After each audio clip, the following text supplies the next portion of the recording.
विधानसभा के शीतकालीन सत्र को लेकर अब सरकार और विपक्ष आमने सामने है। नेता प्रतिपक्ष प्रीतम सिंह ने विधानसभा सत्र की बार तारीखों के बदलने पर बीजेपी सरकार को घेरा है। प्रीतम सिंह ने कहा कि जब विधानसभा का शीतकालीन सत्र ग्रीष्मकालीन राजधानी गैरसैंण में करने की तारीख तय की गई थी, तो गैरसैंण को स्थायी राजधानी बनाने से परहेज किस बात का। हालांकि भाजपा ने विधानसभा सत्र देहरादून में करने की तारीख आहूत कर दी है। आगामी 9 और 10 दिसंबर को देहरादून विधानसभा में शीतकालीन सत्र होना है। प्रीतम सिंह ने यह भी कहा कि सत्र को लेकर विधानसभा अध्यक्ष भले ही नेता प्रतिपक्ष से बातचीत के बाद तारीख तय करने की बात कह रहे हैं, लेकिन मुझसे इस बारे में कोई बातचीत नहीं हुई है। नेता प्रतिपक्ष प्रीतम सिंह ने देवस्थानम बोर्ड पर सरकार के रोल बैक और भू कानून सहित कई मुद्दों पर सरकार को घेरा है।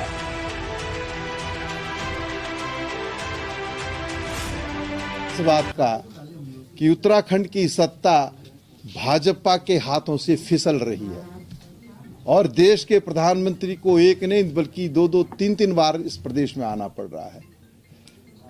इसके साथ साथ गृह मंत्री को कई दौरे करने पड़ रहे हैं, उनके अध्यक्ष को कई दौरे करने पड़ रहे हैं।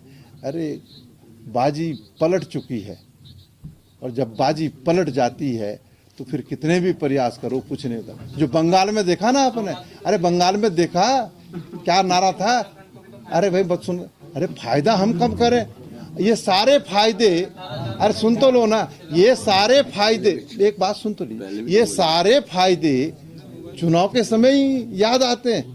17 में फायदा देते, 18 में फायदा देते, 19 में फायदा देते, 20 में फायदा देते, ये 21 में जब चुनाव की दहलीज पर है तो सारे फायदे आज ही मिलेंगे। क्या आपको ऐसे फायदे मंजूर है? हम तो बड़े लंबे समय से कह रहे हैं कि ग्रीन बोनस दो, क्यों मौन है? 17, 18, 19 अक्टूबर को भारी बारिश आई, भारी बरसात हुई, तबाही हुई, 1 रुपया केंद्र की सरकार ने नहीं दिया।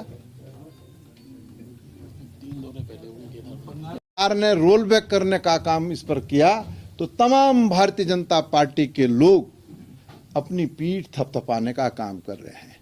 एक प्रश्न पूछना चाहता हूं और वो प्रश्न मैं प्रदेश के मुख्यमंत्री से भी पूछना चाहता हूं और तमाम जो मंत्री आज इस विधेयक, इस कानून को निरस्त करने पर अपनी पीठ थपथपाना का काम कर रहे हैं, तमाम भाजपा के विधायक जो पीठ थपथपाने का काम कर रहे हैं, मैं पूछना चाहता हूं, जब ये विधेयक सदन में आया था उस समय प्रदेश के मुख्यमंत्री विधानसभा के सदस्य थे। अगर आप में जरा सी नैतिकता थी, यदि आपको लग रहा था कि ये कानून तीर्थ पुरोहितों के, स्थानीय लोगों के हकूकधारियों के विरोध में है, तो उस समय आप मौन क्यों रहे? तमाम मंत्री उस समय मौन क्यों रहे? तमाम विधायक क्यों मौन रहे? क्या किसी की नैतिकता जागी नहीं? क्या किसी को उस समय ये आभास नहीं हुआ कि ये विधेयक जिसको कानूनी रूप दिया जा रहा है, इसका विरोध हो रहा है, ये नहीं पास होना चाहिए? आप जो है मौन बने रहे विधानसभा के अंदर। क्या इसलिए उत्तराखंड की जनता ने आपको चुन करके विधानसभा में भेजा कि यदि सरकार सत्ता के मद में मदमस्त होकर के कोई गलत निर्णय लेने का काम करे तो आप मौन बने रहे? अब जब वापिस हो गया तो अपनी पीठ थपथपाने का काम कर रहे हैं। उत्तराखंड के लोग आपके इस कृत्य को देख रहे हैं और वक्त आने पर निश्चित रूप से जो है सत्ता में बैठे हुए लोगों को सबक सिखाने का काम। ये रोल बैक की सरकार है। चाहे मैं केंद्र सरकार का जिक्र करूं, चाहे मैं राज्य सरकार का जिक्र करूं, आप देख लीजिए उत्तराखंड राज्य के अंदर अजीबोगरीब विडंबना है। प्राधिकरण लाया गया, एक आदमी ने बोला सत्ता में बैठा कि प्राधिकरणों का गठन गलत किया गया।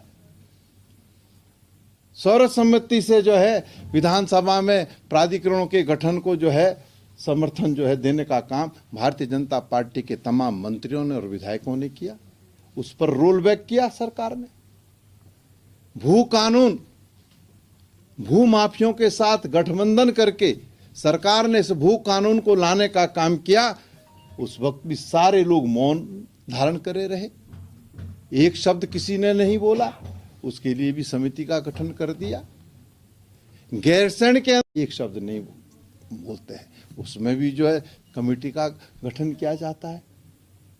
यही देवस्थानम बोर्ड इस पे भी सांप सूंघ जाता है।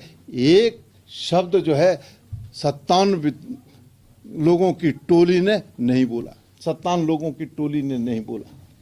मान रहे रोल बैक हो गई, इस पे भी जो समिति को दे दिया। 3 कृषि कानून, जब विधानसभा का सत्र हो रहा था तो तब जो है कृषि मंत्री अघाते नहीं थे कि ये ऐतिहासिक निर्णय है, ये किसानों के हित में लिया गया निर्णय है। और देश के प्रधानमंत्री तो कहते थे कि कोई संवाद किसानों से नहीं होगा, ये कानून किसानों के हितों को संरक्षित करने वाले कानून है, इन्हें किसी भी कीमत पर वापस नहीं लिया जाएगा। और केंद्र की सरकार ने रोल बैक करने का काम किया। और रोल बैक कब होता है? जब इस देश के अंदर उपचुनाव होते हैं और उन उपचुनाव में भारतीय जनता पार्टी हारती है। चुनाव के दृष्टिगत रोल बैक करने का काम केंद्र की सरकार ने भी किया है, राज्य की सरकार ने भी किया है। और हम राज्य की सरकार से कहना चाहते हैं कि भूमाफियों के साथ खड़े होकर के जो आपने भू कानून को ध्वस्त किया है, सरकार इसको भी वापस लेने का काम करे। ये हम सत्ता में बैठे हुए लोगों से कहना चाहते हैं।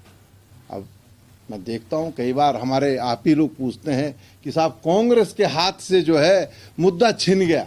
हमारे हाथ से कोई मुद्दा नहीं छिना हुआ है। हम आज पूछना चाहते हैं सत्ता में बैठे हुए लोगों से कि बताइए, आपने महंगाई को कम करने का वादा किया था, क्या महंगाई कम हुई? आप भी लोकतंत्र के चौथे स्तंभ हैं। उस महंगाई से निश्चित रूप से आप भी और आपके परिवार भी प्रभावित हैं।